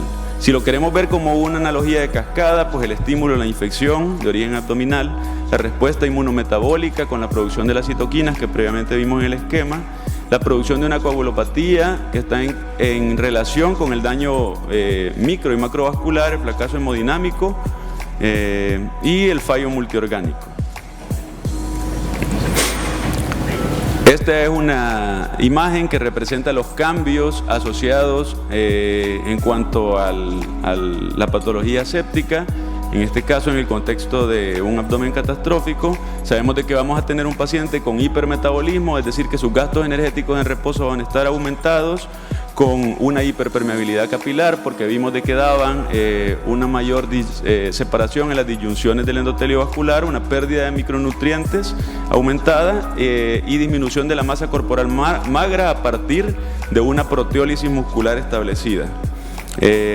Esto está también dado secundario a los trastornos metabólicos, como por ejemplo la elevación del glucagón, hormonas disreguladoras, la elevación de insulina.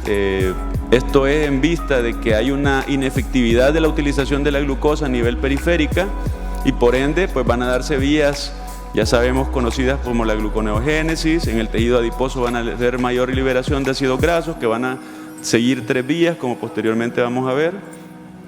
Y el estado nutricional de la sepsis abdominal como parte del abdomen catastrófico nos dilucida un estado de desnutrición. ¿Cuáles son los 3 parámetros de la patogenia de la desnutrición en estos pacientes? Ya hablábamos de que se incrementan los gastos energéticos en reposo, porque reducimos también la ingesta o los ingresos, ya que a esto aunémosle el hecho de que mantenemos al paciente en ayunos prolongados y que el paciente se encuentre en un hipermetabolismo. Esto va a dar por resultado una disfunción del aprovechamiento del aporte, porque aunque este paciente se encuentre suplementado o que le estemos dando infusiones de nutrientes, si no lo hacemos previamente a un control metabólico adecuado, ese aprovechamiento va a ser ineficaz. El aumento del consumo de los requerimientos, que ya lo habíamos hablado. En cuanto al metabolismo de los carbohidratos, va a haber una neoglucogénesis. Sabemos de que, con excepción de la leucina y la lisina, todos los aminoácidos, es decir, a partir de la degradación y proteólisis del músculo, pueden llegar a esta vía de neoglucogénesis. En cuanto a los ácidos grasos, sabemos de que los impares van a ser prácticamente los que pueden llegar a ser sustratos por tener cadenas hidrocarbonadas que van a reducirse hasta acetilcoenzimo A y y succinil coenzimo A, que son intermediarios del ciclo de Krebs para entrar a esta vía. Hay una resistencia periférica a la insulina con reducción en la sensibilidad de los factores GLUT4, por ende una hiperglicemia, porque no hay una utilización de esta glucosa, y una oxidación del lactato, lo que nos va a generar una acidosis láctica. El metabolismo proteico, pues vamos a tener un aumento del nitrógeno ureico en orina. Recordemos de que las altas cantidades de glucosa a nivel hepático van a generar un desprendimiento de urea por estas vías catabólicas. Recordemos de que las reservas 10 a 18 horas glucógeno hepático, y tenemos que los valores de nitrógeno ureico, por ende, a partir de estos procesos van a andar por 20 a 30 miligramos por decilitro. Secundario al catabolismo proteico, sabemos de que a base de alanina y glutamina a nivel muscular, y tejidos donadores como músculo, tejido conectivo, intestino atrófico, sobre todo este último como donador de glutamina. El metabolismo de las grasas, vamos a tener pues un paciente con una lipólisis y movilización de ácidos grasos aumentados, los cuales pueden tener varias vías. Una de ellas pues es llegarse a resterificar al hígado y dar inclusive en estos pacientes una precipitación con estatosis hepática, y la otra pues también la utilización para sustratos glúcidos. Entonces, conociendo esas bases metabólicas, el soporte nutricional en realidad se debe a que estos pacientes tienen un agotamiento de las reservas fisiológicas para compensar las complicaciones de las primeras intervenciones. Esto es por un aumento de la demanda calórica y proteica debido a estas mismas complicaciones. Es un círculo que se mantiene, que si no le damos un adecuado soporte nutricional y metabólico, vamos a redundar y el paciente va a tener una catástrofe morbimortal. Dentro de los más significantes que se muestran como requisitorios o parámetros necesarios para un soporte nutricional, la existencia de las fístulas enterocutáneas, porque sabemos de que son causantes de una desnutrición en un 50% de los pacientes que se encuentran con un abdomen abierto. El bajo aporte calórico debido a un tracto gastrointestinal afuncional, y el hipercatabolismo por un estado de sepsis, y el porcentaje de pérdida de proteínas por la fístula. Un paciente con una fístula enterocutánea, como bien la definía el doctor en el primer tema, con gastos moderados a gastos altos, puede estar perdiendo aproximadamente 50 gramos de proteína al día. Y tenemos de que un paciente con gastos elevados de más de 1000 ml al día puede estar perdiendo hasta 70 gramos de proteína al día. Por eso, señalo dentro de la slide el énfasis a la reposición de las proteínas como un gol estándar dentro de la terapia nutricional. Esto es porque antiguamente se categorizaba una distribución de macronutrientes de acuerdo a recomendaciones dietéticas, se podrían decir ordinarias. Actualmente el aporte proteico es el parámetro estándar para el soporte nutricional de estos pacientes. El manejo nutricional en sí, entonces, no podemos hacer indiferente de estos pacientes, porque nos manda un protocolo nutricional a tener primero un tamizaje nutricional. En este aspecto estamos más familiarizados con la realización del NRS 2002 en primera instancia, y en segunda instancia con la valoración global subjetiva. Yo tuve la oportunidad de trabajar en República Dominicana con el uso del GLIM, con el doctor Jimmy Barranco, en segunda instancia la enfermedad séptica y complicaciones de base, y el contexto bioquímico, obviamente la albúmina, que tiene una vida media de 21 días, lastimosamente se asocia al contexto de la severidad de la enfermedad y los daños que ha causado a nivel nutricional, más que al hecho del estado nutricional agudo del paciente, y esto es debido a su vida media. La prealbúmina, sin embargo, nos puede dar una mayor aproximación porque su vida media es de 2 días. Y a su derecha pueden contemplar la evaluación de riesgo nutricional o CONUT, que es un método de tamizaje nutricional más acertado en parámetros bioquímicos para el paciente quirúrgico. Y así pueden ver que se establecen diferentes riesgos bajos, riesgos altos nutricionales en cuanto a los valores. Asimismo, en cuanto a los valores totales de linfocitos, el valor total de colesterol, que es considerado normal cuando es mayor a 180, y en estos casos se considera normal porque el colesterol está siendo usado en anabolia. Si tenemos un colesterol que sea menor de 180, pues podemos hacer una extrapolación en que el colesterol no está siendo usado en anabolia. Y la intervención o soporte nutricional, que puede ser en algunos pacientes en los cuales estamos en una etapa más avanzada, con fístulas de pequeño gasto, y ya tenemos hasta instauración de suplementación nutricional y dietoterapia, o en pacientes con terapia de soporte nutricional especializada. Objetivos del soporte nutricional: evitar la desnutrición y sus consecuencias, el aporte de nutrimentos adecuados y prevenir el desarrollo de complicaciones. Este es un algoritmo en cuanto al énfasis primario de que después de haber iniciado una reanimación, corrección hidroelectrolítica y un protocolo diagnóstico desde el punto de vista nutricional, como bien decíamos, tener una acuciosidad específica para generar un diagnóstico adecuado, vamos a categorizar en los pacientes que se encuentran, por ejemplo, en el contexto de fístulas, con menos gasto o de moderado o bajo gasto, con menos de 500 cc, según la localización. En estos pacientes tenemos que saber si hay posibilidad de tener un acceso a la vía enteral. Entonces, si la nutrición enteral es factible, va a ser la preferible. Recordemos la parte de las guías que recomendaba, valga la redundancia, ESPEN. Si esta es factible y tolerada, puede mantenerse con nutrición enteral. Ahora bien, la nutrición parenteral, si el gasto de la fístula no es manejable, es decir, si en algún momento transformamos este gasto a no controlado, pues entonces tenemos que saber que hay algo que se nos está escapando y debe ser restituido al paciente. En cuanto a las fístulas mayores de 500 cc, es decir, de alto gasto en 24 horas, obviamente la instauración de nutrición parenteral tiene que ser mandatoria. ¿Por qué más o menos nutrición enteral? Porque vamos a ver de que actualmente hay algunas recomendaciones terapéuticas que previamente habían sido rechazadas, pero que ulteriormente han tenido más factibilidad, sobre todo en estudios en hospitales guatemaltecos y mexicanos, como son los modelos de recolección e infusión de contenido intestinal. El soporte nutricional, el aporte calórico a través de la nutrición parenteral, puede garantizar entre 1.600 a 1.900 calorías, con una media de 1.800 y una duración entre 7 a 42 días, según el manejo estándar de los casos que están documentados. El aporte calórico a través de nutrición enteral se contempla entre 1.800 y 2.000 calorías, con una media de 1.800 calorías, con una duración entre 10 y 49 días, haciendo una estancia hospitalaria de hasta 90-95 días en los pacientes con abdomen catastrófico, inclusive pudiesen ser más.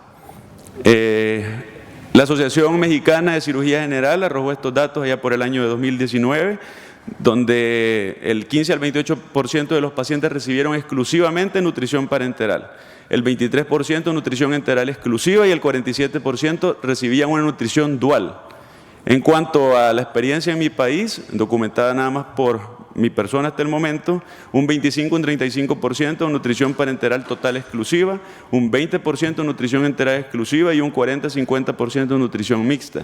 Cabe destacar que la barrera que más a veces limita a la instauración de guías actualizadas para el manejo de los pacientes con abdomen catastrófico, que no diferimos de las demás bibliografías documentadas, es muy baja, es a veces la opinión del cirujano líder del cuadro.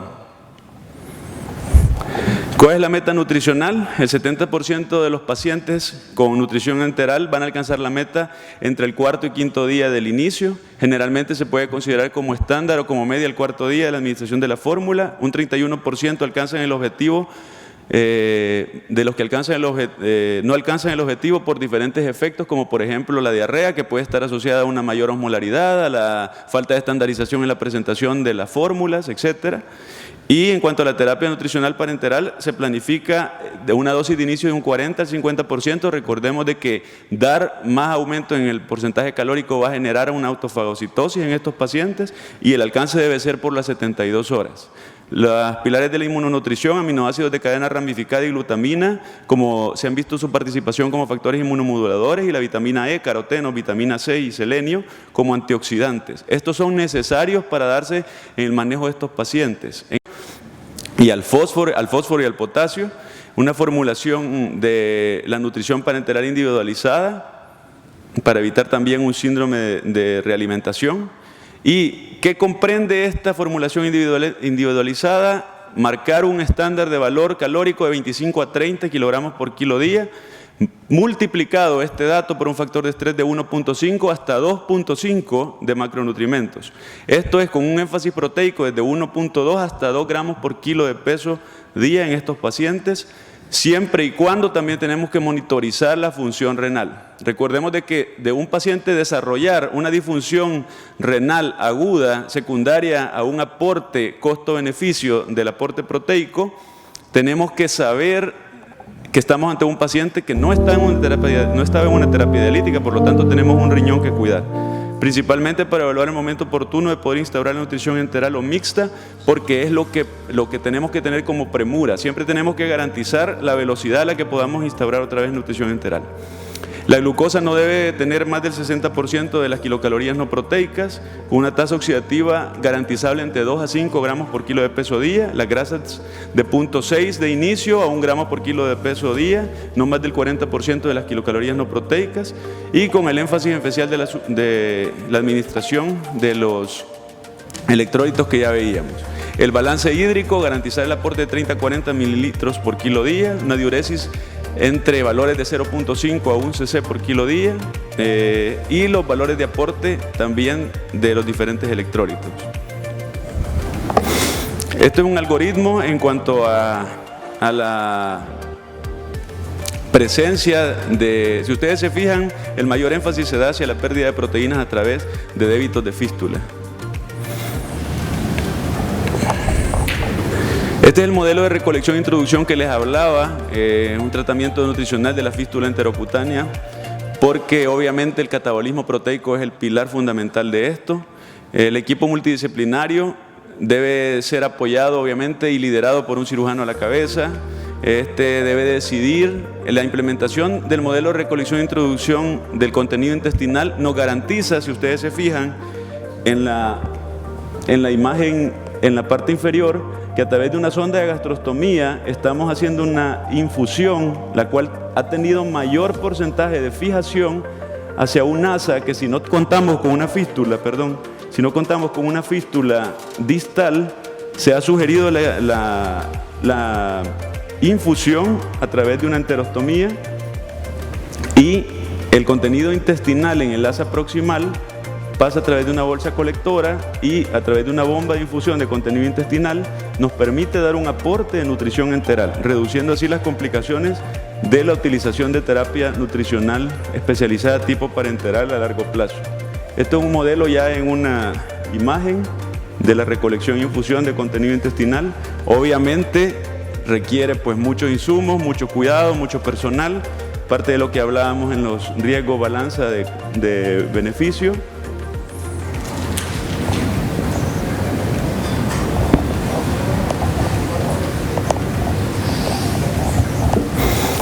Las complicaciones, obviamente del 10 al 15% en cuanto a la nutrición enteral van a presentar diarrea, 65 al 75% no presentan complicaciones. La aspiración está ligada a diferentes protocolos, para lo cual como servicios de nutrición tenemos que tener las claras indicaciones de cómo colocar una nutrición enteral, las velocidades de infusión, cuáles son los sitios preferibles para la nutrición enteral, y del 20 al 25% de los pacientes en terapia nutricional parenteral presentan hiperglicemia, considerando que los valores óptimos a mantener en un paciente con terapia nutricional parenteral tienen que andar entre 100 a 150 miligramos por decilitro. Este es un esquema de los diferentes daños a nivel hepático, que es lo que más tememos, aparte de la septicemia, claro, que con la administración de nutrición parenteral total. Y déjeme decirle que es una incidencia de aproximadamente el 50% que presentan un daño hepático en cuanto a la administración de nutrición parenteral total. Recomendaciones: profundizar el manejo de las diversas técnicas en una terapéutica adecuada, no abusar de la terapia de soporte nutricional exclusiva tipo nutrición parenteral, desarrollar una práctica integral en el tratamiento de estos casos, generar una sistematización de protocolos médicos por especialidad de cada uno de los pilares integrales en el manejo, gestionar la existencia o demanda permanente de la unidad de falla intestinal. ¿Por qué a demanda? Porque pues muchas veces no contamos para darle como una continuidad, pero sí pues deberíamos de ser lo suficientemente autónomos para generar una unidad de falla intestinal, aunque sea de manera temporal, ante el surgimiento de estos pacientes, ¿verdad? Documentar extensivamente, que es una de mis recomendaciones mayores.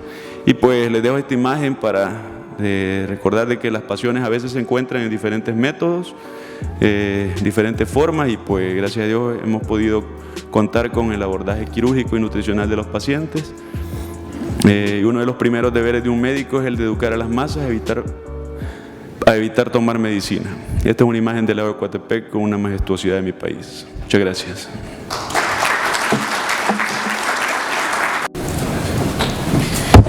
Muchas gracias por tan completa charla. Por favor, pasamos a los expositores a la ronda de preguntas, por favor.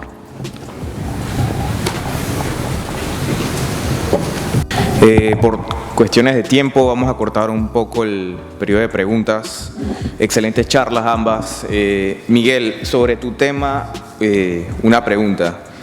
Ya hablaste de que la mayoría del tratamiento consiste en el uso de terapia de presión negativa, VAC, pero bueno, vamos, estamos en Panamá, no en todos los hospitales contamos con esto. En ese caso de no contar con terapia de presión negativa, en tu experiencia, ¿qué recomendarías como un manejo? Bueno, eso es muy cierto, no todos los hospitales, no solo Panamá, en otras latitudes, principalmente Latinoamérica, no se cuenta con los dispositivos. Igualmente aquí nosotros no contamos con todos los dispositivos, pero definitivamente está demostrado, y la literatura mundial te lo dice, que la mejor opción es colocar una terapia de presión negativa aislando la fístula. Si no tengo los dispositivos, bueno, también existe, como lo puse en la diapositiva, el VAC casero. ¿Cómo funciona el VAC casero? Bueno, simplemente poniendo gasas envaselinadas para evitar la desecación o la deshidratación de la intestinal. Se le colocan vendas abdominales humedecidas con solución salina, colocas drenaje Jackson-Pratt, ¿ya? Y sobre eso colocas un Giovanni o alguna de estas tipo de trays, ¿ya?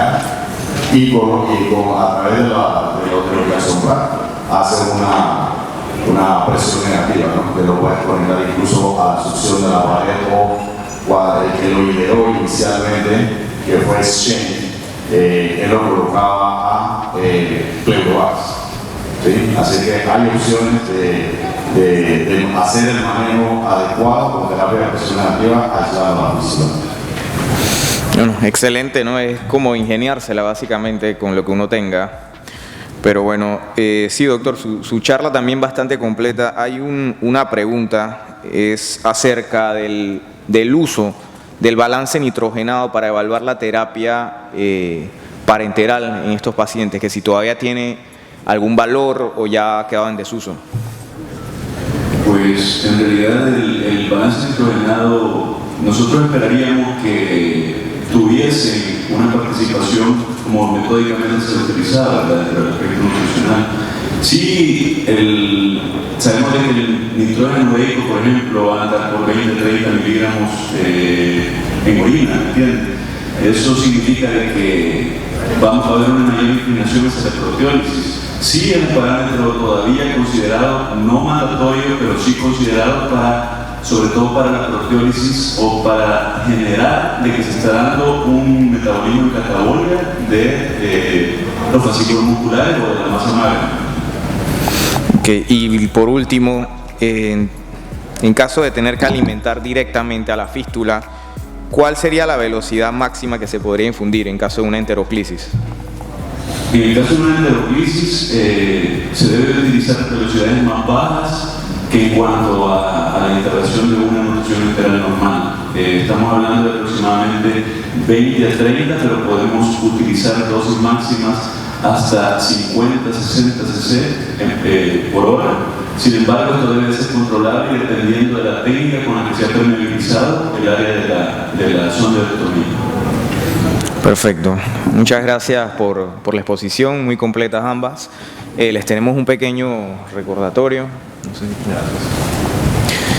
tenemos el coffee break abierto, si gustan pueden ir pasando, son 15 minutos que acortamos por temas de hora. Gracias.